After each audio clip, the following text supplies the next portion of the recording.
घर की नारी को ही दुख क्यों झेलना पड़ता है? घर की नारी को ही दुख तकलीफ क्यों झेलना पड़ता है?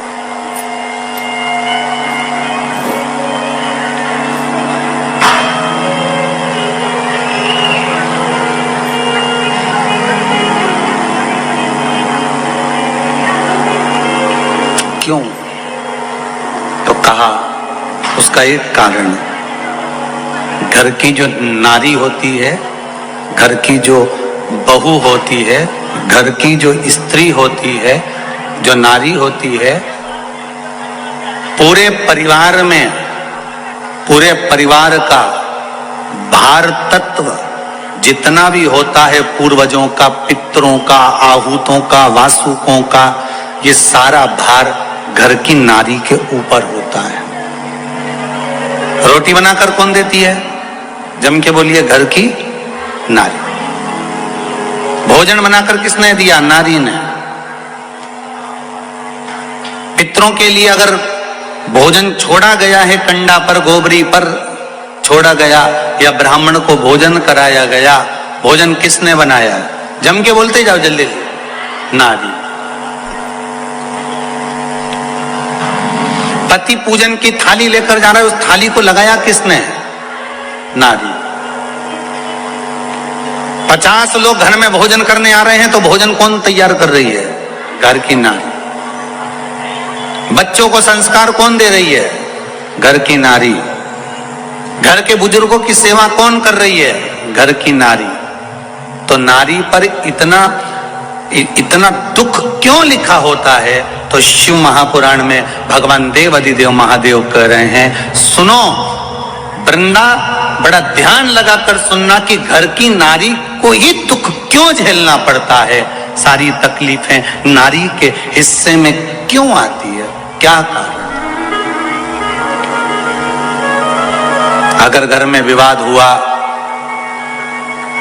तो ताने किसको सहना पड़ते हैं? बोलते जाओ जरा, घर की नारी। अब उसमें हम ये नहीं कर रहे हैं कि बहू को, कि सास को। नारी संबोधन में बेटी भी आ गई, नारी संबोधन में कन्या भी आ गई, नारी संबोधन में बहू भी आ गई, नारी संबोधन में सास भी आ गई, नारी संबोधन में पूरे विश्व की जो माताएं हैं, चाहे वो जगत जननी पार्वती हो, चाहे जगत जननी मां लक्ष्मी हो, चाहे जगत जननी माता आ जाती है, सबकी सब उसमें आ जाती है।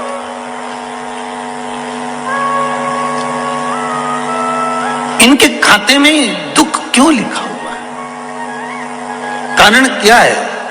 शिव महापुराण की कथा कर रही है। वृंदा ने कह दिया, देव अधिदेव महादेव, आप वैष्णव होकर एक वैष्णव को समझा रहे हो, आप इतने बड़े ज्ञानी होकर मुझको समझा रहे हो, और जानते हो आप मुझे समझा रहे हो कि मेरे ऊपर दुख का पहाड़ टूट पड़ा है, और मैं पूछ रही हूं कि नारी को इतना दुख क्यों होता है? क्यों?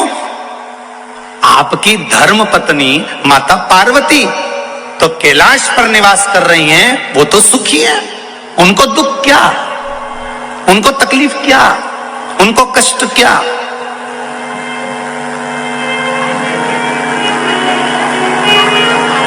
शिव जी कहते हैं, अरे वृंदा, यही तो बात है ना कि हमको लगता है कि वो सबसे ज्यादा सुखी होगा, जो डनलप के गद्दे पर सो रहा है, जो खूब सारा आनंद का सुख भोग रहा है, जिसके पास में डनलप का गद्दा है, खूब सारे उसके पास में हीरे के सेट हैं, सुंदर सोने के सेट हैं, फिर वही वाली बात आ गई, सोफा सेट है, सोने का सेट है, हीरे का सेट है, बस आदमी अब सेट है। सेट तो बहुत सारे हैं।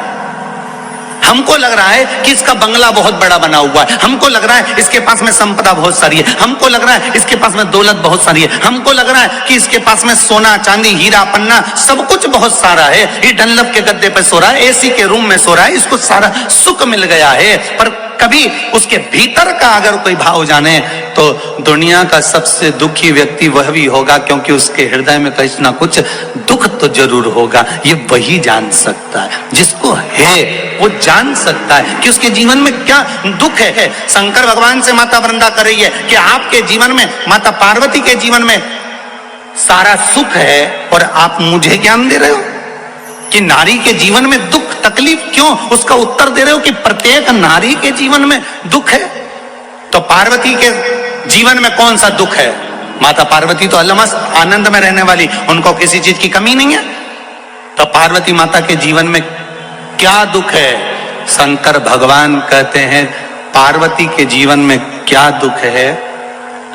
शिव जी कहते हैं मैं एक मुख से उसका वर्णन नहीं करूंगा। नारी के दुख बताने के लिए शंकर जी उसी समय पर अपने 5 मुख रख लिए। आरती में लिखा है एका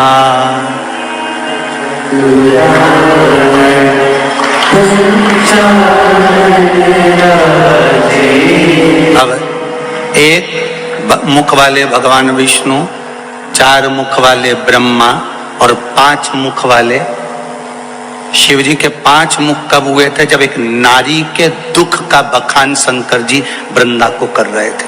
कोई आपसे पूछे तो बता देना। एकानंद चतुरानंद पंचानंद भोले पंचानंद। अब देखिए 5 मुख, 15 आंखें, कितनी आंख? जब शिव जी के 5 मुख हैं, एक मुख पे 3, तो 5 पे मिला के कितनी हो गई? 15। शिव जी 15 नेत्र से पार्वती का दुख देखते थे। 15 नेत्र से।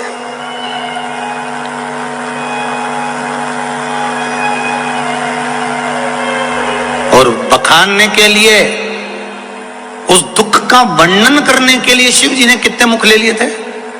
जम के बोलो जरा। 5 मुख। कोई आपसे पूछ ले कि शंकर जी 5 मुखी कब हुए, उनके पंचानंद नाम कब हुआ, तो आप कह सकते हो वृंदा एक परम भगवदीय वैष्णव को, जब एक वैष्णव अपने मन की बात समझा रहा है, जब उसकी घर की बात कहने का समय आया, तो उस शिव जी ने पार्वती के दुख का वर्णन करने के लिए 5 मुख धारण कर लिए। 5 मुख रखे।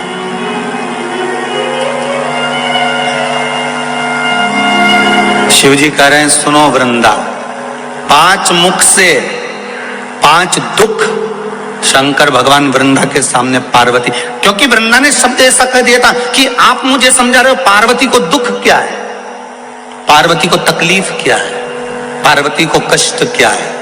तो पहला दुख कह दिया था अरे ओ वृंदा, पार्वती को दुख इस बात का है कि उसके 13 बच्चे हुए पर उसके गर्भ से एक भी नहीं हुआ। यह जीवन का सबसे बड़ा दुख है। कितने बच्चे हैं शंकर भगवान के? 13।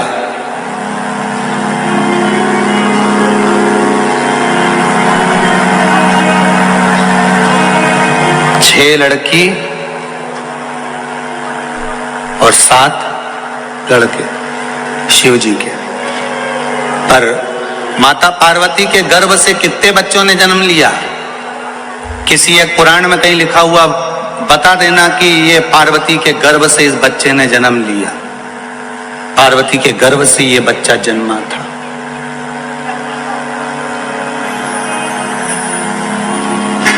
किसी एक पुराण में कहीं लिखा हो कि यह पार्वती जी के गर्भ से जन्मा है।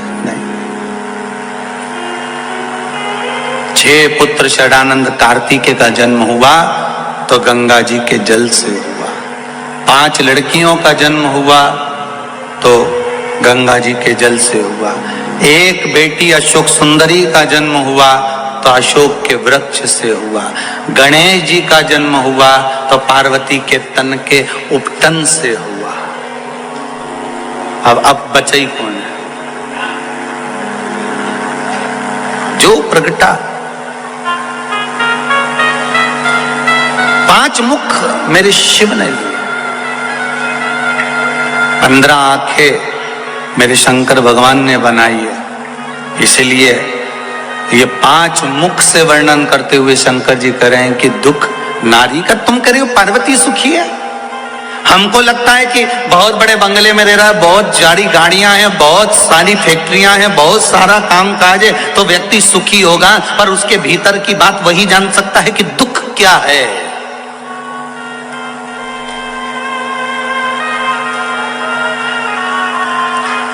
बहुत सुंदर प्रसंग है महाराज जी। धन का बिस्तर मिल जाए पर नींद को तरसे नैन, और कांटों पर भी सोकर आए किसी के मन को चैन। बहुत पैसा होने के बाद भी लोगों को रात को नींद नहीं आती, गोली खाकर सोना पड़ता है। और बहुत गरीब बड़ा व्यक्ति, ठेला चलाने वाला, झाड़ू लगाने वाला, सफाई करने वाला, पोछा लगाने वाला, घर में चौकीदार, नौकर, सेवक, वो आराम से फटे हुए टाट पर, बोरे पर भी सोता है तो चकाचक सोता है, उसको नींद भी